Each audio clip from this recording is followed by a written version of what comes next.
Welcome, everyone, to this episode of Smarter Sourcing. My name is John Pavia, and today we have with us Shenelle Padarat-Singh, and she is the Director of Strategic Sourcing at Stanford Health in Stamford, Connecticut. Shenelle, thanks for joining us. Thank you, John. I'm excited to be here today. Thank you for having me. I love that background. I need some plants in the background. So, in your role, I just talked to somebody from the healthcare side, and I can't wait to get into this discussion because strategic sourcing, supply chain management in the healthcare space, it has such an added element of pressure because people's lives are at stake, and so I know as the average person probably doesn't think to themselves, boy, the people in supply chain management and procurement, they sometimes these people are really under the gun to get something and make sure that all the supplies are in place so that the practitioners can have them at the ready. So I know that's something we'll get into, but if you would tell us a little bit about your personal journey on how you got to Stanford. Yeah, sure. So I wasn't always in healthcare. My career actually started off in supply chain in logistics, an operational aspect of logistics supply chain, with also a background in accounting. My first experience to healthcare was about 9 years ago. I joined as a financial analyst in the supply chain department of a major healthcare organization in New York. And I absolutely loved what I was doing there. I was exposed to so much reports and analytics that, the data really showed a lot of what was going on in the organization with how much we were spending. And it was my first exposure to actually seeing how healthcare supply chain was being run. It was very interesting to know the various categories, the different areas, what the doctors were requesting, and how the teams would go about sourcing that.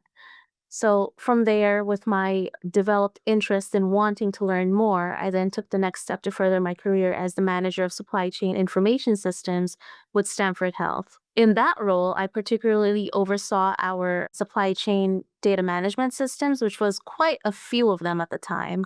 And anyone who knows supply chain knows that it's very cumbersome to be working out of many different systems at any given time.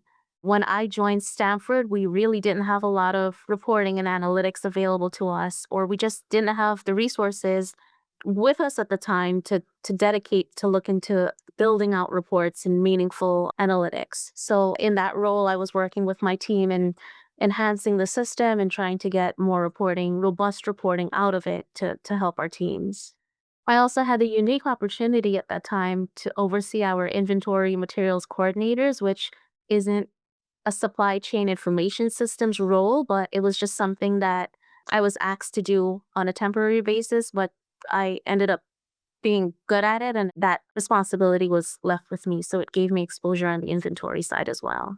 So let me ask you a question. It sounds like when you got to Stanford, there was a little bit of selling that you had to do. It sounds like to get the powers that be to invest more in strategic sourcing and just sourcing in general.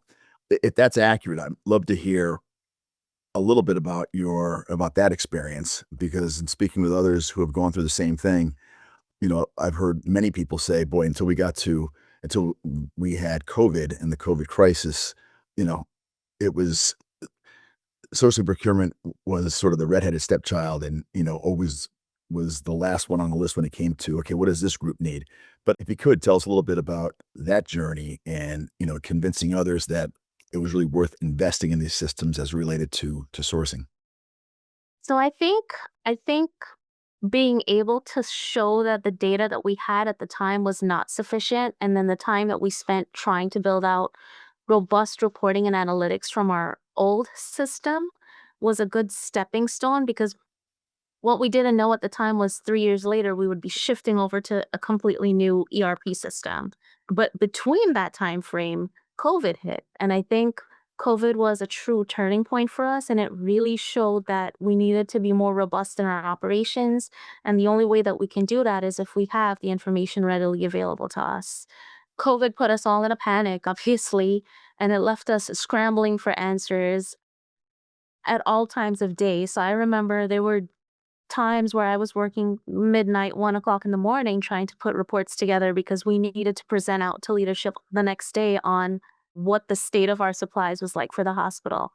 So just keeping all of that in mind and knowing that we had already put so much time into at least having foundational reports available to us was a good way to factor in our decision making when we moved to this new ERP system on the things that we would need, the things that were important to us, not only as a supply chain team, but would help us develop our organization better.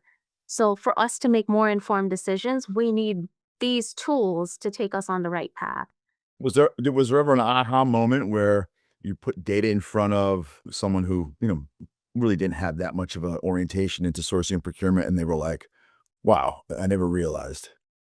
Yeah, I think it was in COVID. I think it was during COVID when we had to build out some dashboards for inventory management and really tracking how our inventory was moving on the floors, but also coming into the organization because we were left and right trying to source from different suppliers and vendors at the time. And things were coming in bulk in different quantities and all different on different days. Some were coming in later than expected. And it was a lot to manage. And I think being able to put that into a dashboard and update that dashboard daily, sometimes twice a day, 3 times a day, was that aha moment for us and for others in the organization that never really saw our data in this format before. I think it really brought awareness to supply chain and how much we manage on a daily basis and true appreciation for the data that goes into the system. I think, the analytics definitely tells a story and it's a really good tool to help you along your day-to-day operations, but also for long-term future planning. So you've led both strategic sourcing and supply chain information systems. So I'm curious, how has owning the data side of it changed how you approach your sourcing strategies? I think it brought new appreciation for me. So when I was the manager of supply chain information systems, you're kind of in your own world. You're managing the data. You're, you know, deep in reporting and analytics. You're working with your teams. It's kind of like you're in your own little niche, your space. You know what you need. You know what information has to go into the system, and that's what you're working on acquiring. Moving to the sourcing side, I now saw how important it was as the data team to get the information that I need. Do we have like the full item details, the correct packaging, the right price? Is it contracted or not? A lot of times when we were on the data side and we were asking end users or other members for that information, they would probably think of us as annoying, like, oh my God, here they come asking me more questions again. I just told them everything. But being on the sourcing side, you see how much you need that data and how much your day to day operations relies on it.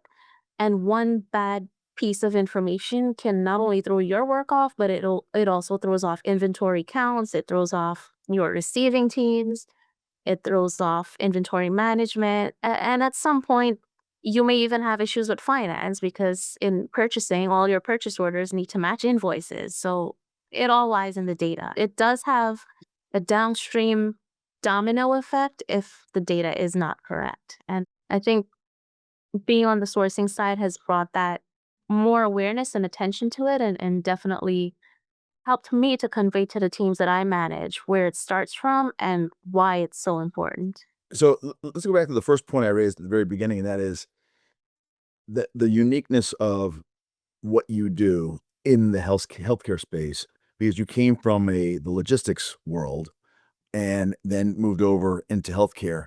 What do you feel, just viscerally, given the uniqueness of the healthcare world and who the end users are, patients getting healthcare? What uniqueness or pressures do you feel in the healthcare space? I think every day can be a challenge.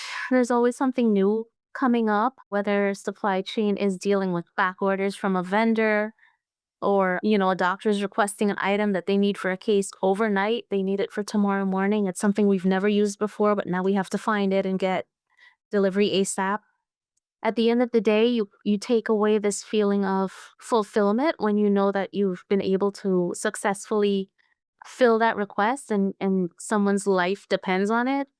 We're not frontline workers. We don't interact with the patients, but everything that we do behind the scenes eventually rolls up to the patient, whether it's procuring an item, a supply, or securing a contract. All of it, the end result is for the patient. Yeah, but do you have a great story of something that was needed the next morning for, surgery or some medical procedure, and you guys didn't have it, and it was up to you to get it? This actually happens quite often. I remember a few years ago, I was walking on my way out. It was Friday afternoon, about 6 p.m. I'm checking my emails on my phone as I'm walking out, and we had gotten a request from the OR about an item that we needed for a case 8 a.m. the next morning. Most of my team had already left for the day, and I was probably one of the last ones leaving here. And we have a robust process for bringing new items in that goes through a full value analysis, vetting, and approval before anything new coming into the organization. But at this last minute, we really needed to deliver. And considering the time that we were, most vendors are already gone for the day. So, in working with the OR, I immediately got some necessary senior leadership approvals to move forward without, having to go through the entire process. And we got in touch with the rep, and I had to quickly rally up some of my own team members and just let them know that we have an urgent situation. I spoke to the rep, the vendor. They would be able to deliver the item 8 a.m. in the morning, but we need to get a few pieces of paperwork all set before then. Thankfully, my teams were able to deliver, and we got the paperwork over about 8 o'clock that night, and everything was confirmed for next day delivery. The vendor was kind enough to walk it into the hospital for us, so we didn't have to wait on a courier or tracking information for that. But you know, there's been a few times where this has happened, and it's unfortunate that you have to go around your own processes. But when someone's life is dependent upon this, and a supply chain is caught in the middle, you have to find a way to deliver safely. And for me, that's a story I'll never forget. And this is probably where you would also say this is where your relationship with your vendors is so important because you need, in my opinion, no matter what the business is, you need to have you got to look at your vendors as your partners because it's moments like these where you need someone else to in some other office in some other business who's supplying you or helping you or servicing you to also stay late and say, look, I'm not leaving my desk until this problem's solved. And so I'm curious about your views on vendor relationships and vendor management. Absolutely. So that's actually one of the takeaways that I also had from working in the logistics industry. It's building those relationships with your suppliers, especially the ones that you rely on the most. You need to be able to have a relationship with your supplier where you can speak to them at a moment's notice and let them know what's going on and what you need. And you need to stay in the know and know who's who, like who can you really reach out to. One of the things that I do with some of our suppliers is we'll have like quarterly business reviews, and even the ones that we rely on daily, we'll probably meet with them weekly or monthly if need be, or, at a moment's notice if we have issues to work out.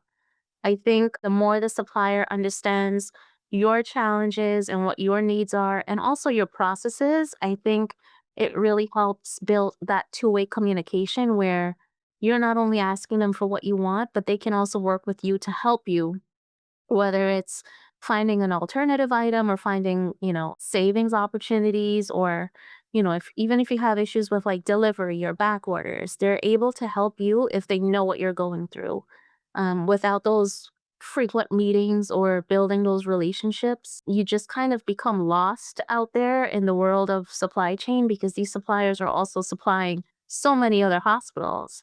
And if, you're not speaking up on behalf of the one that you're with, they won't know what you really need. So let's talk about savings for a second, which you just brought up, because so many people who don't work in this line of work or don't understand or never really touched sourcing, procurement, supply chain. They think it's people's job in sourcing to go and get the lowest price, and I know that it's not. But I want to hear your views on balancing quality and price and being aligned with the company's budget and its overall mission.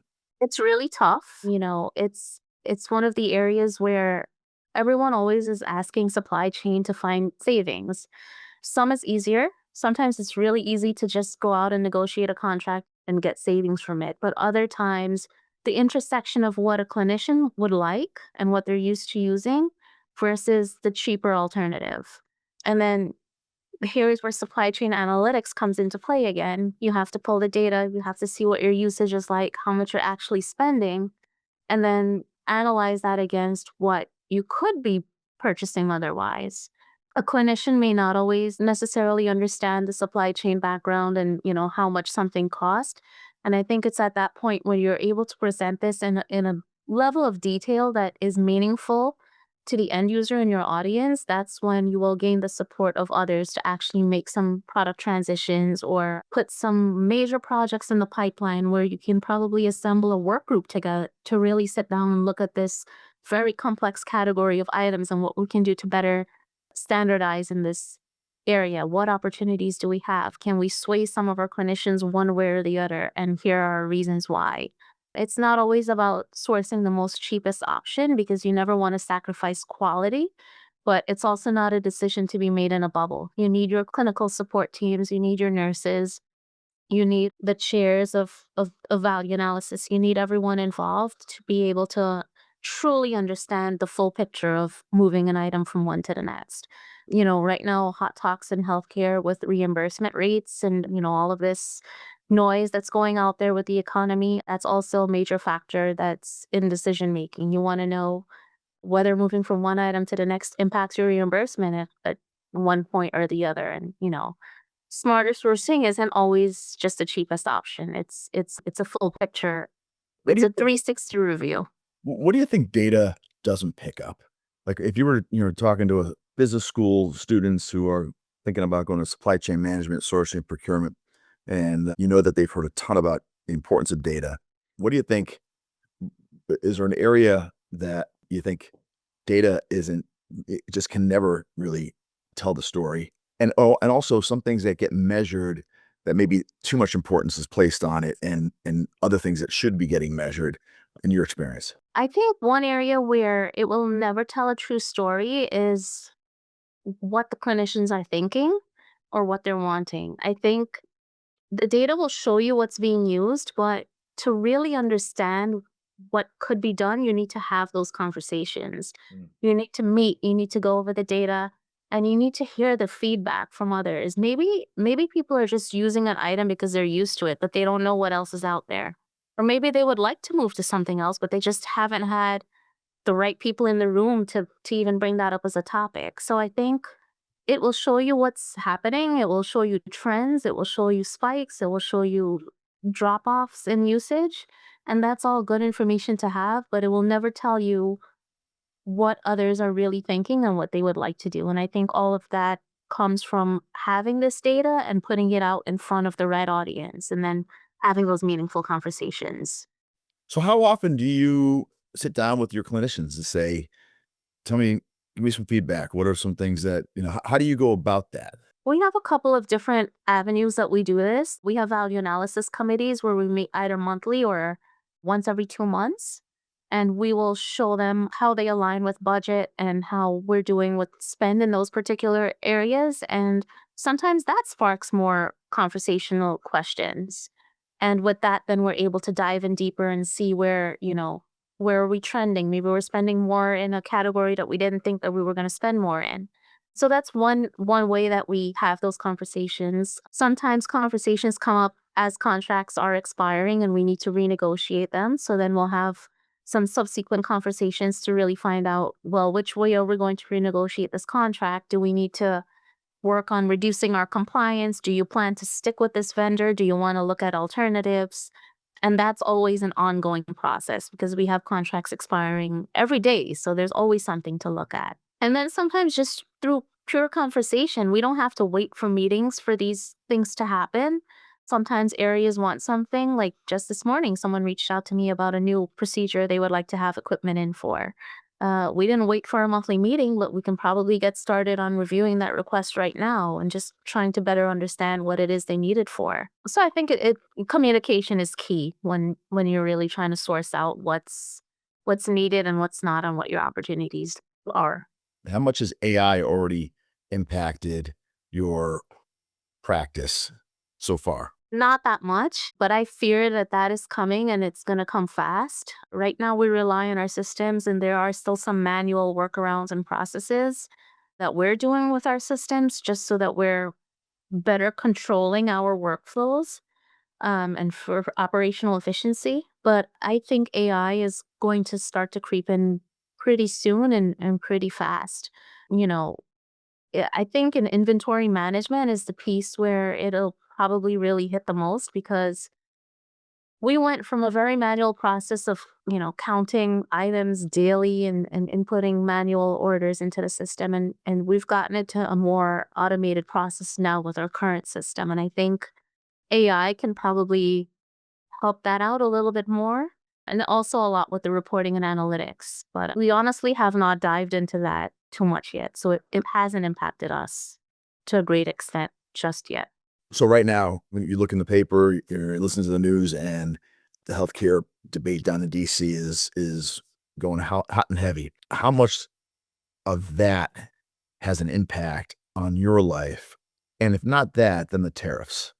How has that impacted you? A little bit of both. I think tariffs was a major part of this year. It's something that we've been staying very closely aligned with. The information is so mixed. Sometimes you'll get information from suppliers saying that we're increasing your pricing in 2 months based on tariffs. And then when you calculate out how much that really impacts your organization, it's either very minimal or it could be a lot. And so you try to work with those suppliers that you have really good relationships with to see, okay, if you have to charge us tariffs here, then what are some areas where you can help us save? Can we move to another item that maybe we don't have to pay tariffs on? And we've been doing a lot of that over the last couple of months, actually. So tariffs was definitely a major focus for our organization for the last couple of months. And the information changes, but we in supply chain have been trying our best to stay very closely aligned with any updates. Sometimes vendors will tell you something and then they retract it again 2 weeks later. So it's been a lot of movement, but we've been managing it, thankfully. So if you're, again, going to put you back into the hypothetical scenario of talking to a room full of business school graduates who are thinking about going into either supply chain management or sourcing procurement, and they ask you, so in really preparing myself for the future, going into a position like yours, what should I be focused on? What are the classes I should be taking? I always hear data analytics is so much more important today than it was 20 years ago, AI, but what advice would you give to someone who's pursuing this field and this kind of career, and trying to prepare themselves for what's around the corner that they should be ready for? So I think in supply chain, I agree with any classes related to AI, analytics, strategy for sourcing. I think that's all good groundwork, foundational courses that, anyone going into sourcing or supply chain for the first time should take. But I think the one thing that I would probably mention to anyone who's, heading into healthcare supply chain for the first time in their careers, a piece of advice I would say is be ready to handle shifting priorities and ambiguity. And I say that because I feel like, the landscape is always changing. There's so much to always catch up on, but not only with the healthcare landscape, as we know, so much talk in DC and with AI and tariffs and all of that going on. That's one aspect of it, but also in your day to day operations. In healthcare supply chain, you need to be able to move quickly to a next task if asked. There's lots of times any one of us were interrupted during the course of our normal day to day operations that we have to put out a fire right now. Somebody urgently needs us, or we have to drop what we're doing and move to something else really quickly and then refocus to what we were previously working on. I think it's because we are in healthcare and that is the nature of the industry, but in supply chain where your customer service type department and the operation of the hospital relies on you, just being able to be in that mindset where flexibility, resilience, ambiguity, those are all key focus points that I would probably give as advice to anyone stepping into supply chain for the first time. So I know in your history you've managed through the acquisition of your company acquiring another company. Let's talk about that for a second. Your advice to someone who is maybe going through it for the first time, where their company is acquiring another company, and now it's up to you to integrate the sourcing, procurement, supply chain function. Yeah, in a previous organization where I was, we did acquire another hospital and, quite a few actually at the time. And it was a very, very, I don't even know what the right word is. It was very chaotic, maybe. Maybe I'll say that. Very chaotic at the time because now you're dealing with people in different geographic locations and also working on different systems. But your message out to everyone from a supply chain team is you have to do this and follow this, and here is our process. But it's hard to manage that when everyone's in different systems, and you don't have all the visibility you need. It took a good couple of months to be able to thoroughly analyze the supply chain systems on both ends and see where we can meet in the middle and have some type of middle ground access to data where we're able to help them out, help the acquired hospital with their sourcing techniques and their strategies and standardizations, and also align that with the major part of the hospital. It's definitely not an easy task, and it takes time to really dig down into the data and understand. Again, it comes back to understanding the needs of the business and then the mission of the organization. Where does the organization want to go, and how do we get everyone on the same page? And when you talk about visibility, this is a world where sometimes the sourcing procurement group, they're like the invisible group. They're so important to every operation, but their profile is not always, and it was during COVID and the crisis we had then, but it's not always has the highest profile, and they're just expected to get the job done. So how do you keep maintaining or trying to raise the profile of your practice? Yeah, so this is actually an ongoing pain point for us. We've been through so much, and I think the pandemic was a good chance to show how much supply chain is really needed, and what we really do. We're more than just the department that sits in the basement of the hospital, as most supply chain departments are probably in the basements of hospitals. But we don't just bring items in, but we do so much more than that. We're responsible for printing, for sourcing, for logistics, for inventory management, for contracts. And I think just being able to speak to the work that your team does, and how important each and every member is one way to bring awareness to supply chain to, maybe senior leadership or C-suite that don't always have the opportunity to speak with everyone and really understand what our day-to-day is like. But also having your staff members understand how important their roles are and how that relates to your organization's mission, vision, and purpose. I think sometimes people feel like this is just my job and this is all I do. But when they really understand how their job rolls up to other areas, and, at the end of it, it's patient care, I think it brings a true appreciation for what supply chain does, not only as a department, but also as an individual, and what that department does for the organization. So it's definitely step by step. Celebrating small wins is a big thing. Like, don't you know we all work so hard into securing something. Don't let it not shine of the hard work that everyone's doing. We've been taking some more steps on celebratory moments, call outs, shout outs, announcing things at meetings, bigger meetings, and just bringing more awareness to supply chain in general. Chanel, I love your passion for what you do and your awareness of how important it is, especially in the healthcare space. I really appreciate you spending a few minutes with us. We're out of time, but I really look forward to keeping up with you and following your career. So thank you for joining us. Thank you for having me. It's my pleasure. And thanks to all of our listeners and viewers for joining us. We'll see you on the next episode of Smarter Sourcing.